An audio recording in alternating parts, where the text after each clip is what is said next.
ya. Oke, jadi Donald Trump ini sudah mendeklarasikan kemenangannya sebagai presiden Amerika, di mana dia tuh menang di 270 kotak atau 270 daerah lah ya, gitu, dibandingkan dengan Kamala Harris gitu ya. Nah, jadi Donald Trump ini memiliki kebijakan yang dia sangat bertolak belakang sekali dengan Kamala Harris. Dalam beberapa hal, pajak, perdagangan, dan tarif, deregulasi, energi, kesehatan, dan imigrasi, Donald Trump ini dia suka nurunin pajak korporat dan pajak individu untuk merangsang investasi dan juga spending, jadi biar perekonomiannya bertumbuh.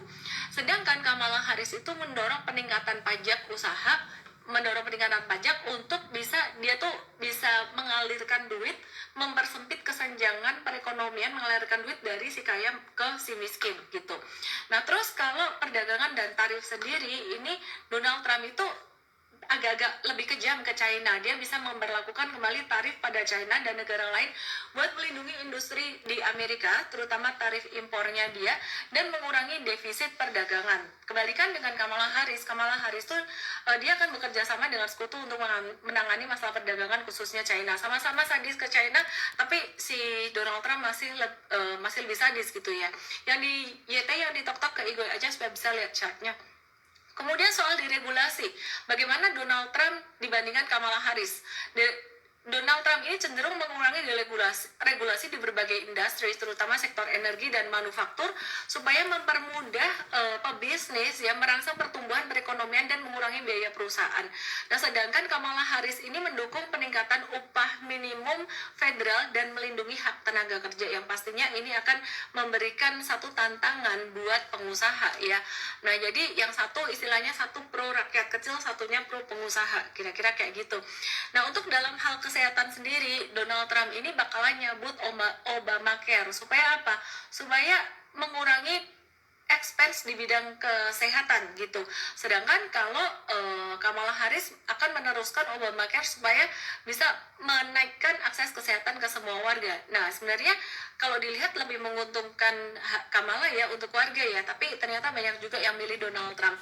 Nah, terus Donald Trump ini dia bakalan lebih strict ke imigran gitu, dan mengurangi pasokan tenaga kerja dari luar gitu.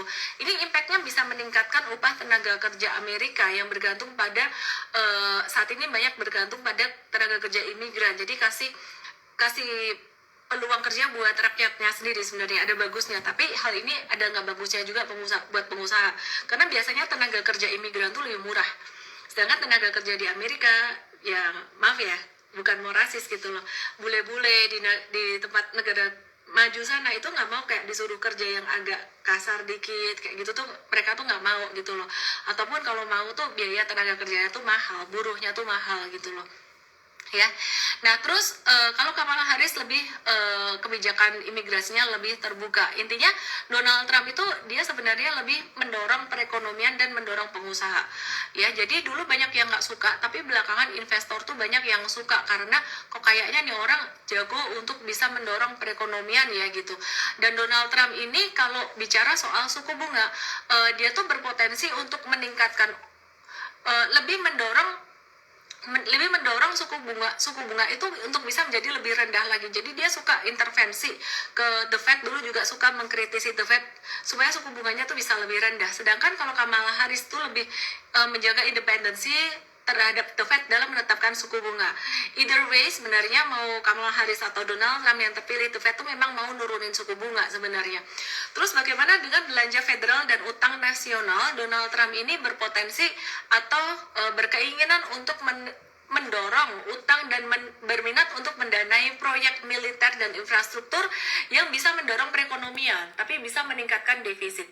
Nah, kebalikannya dengan Kamala Harris gitu loh. Jadi bakalan lebih mendorong pengeluaran federal untuk program sosial, kesehatan, pendidikan, dan infrastruktur hijau. Terus yang menarik lagi, meskipun Donald Trump ini hopeng banget sama Elon Musk, tapi Donald Trump ini dia nggak mendorong electric vehicle ya. Jadi lebih menekankan pada energi yang bukan green energy, sehingga ini nanti impactnya ke sektor ke sektor nikel, harga nikel mungkin lebih berpengaruh ke harga nikelnya nggak bisa terlalu kencang. Nah, impactnya apa ke China sendiri? Perang tarif dan juga perang dagang ke China ini bakalan semakin memberatkan China sebenarnya. Dan untuk manufakturnya China ini juga akan semakin tertantang ya. Tapi sebenarnya ini juga tidak hanya memberikan tantangan buat China dan Indonesia, tapi memberikan kesempatan juga buat Indonesia. Maksudnya bagaimana? Ketika China itu secara manufaktur tertantang dari kebijakan-kebijakan Amerika yang kayak tarif impornya mahal, manufaktur China mungkin bisa agak tertekan dari Amerika, dari Donald Trump, tapi itu memberikan kesempatan buat negara lain, misalkan dari Indonesia untuk bisa masuk ke sana juga, ya, jadi untuk bisa berkembang juga dari negara-negara yang lain gitu. Terus China sendiri sekarang juga lagi gencar banget ngasih bantuan ke masyarakat, kayak kemarin ada debt swap, terus kemudian ada stimulus, ada nerbitin obligasi negara atau utang, negara menerbitkan surat utang yang jumlahnya sangat besar sekali. Tujuannya itu semua untuk memberikan stimulus atau mengalirkan uang dari the have ke the have not. Intinya aku cuma mau bilang, dalam jangka menengah panjang, dalam setahun ke depan, perekonomian akan berangsur menjadi lebih baik. Kata kuncinya di penurunan suku bunga secara bertahap, baik di Amerika, di Indonesia maupun di banyak negara. Di Eropa juga sudah diturunkan secara bertahap. Demikian pula di China, itu ada banyak stimulus sehingga perekonomian akan menjadi jauh lebih baik. Meskipun demikian, fluktuasi jangka pendek masih akan tetap ada kayak gini. Nah, jadi mikirnya mesti long term, bukan cuma short term doang.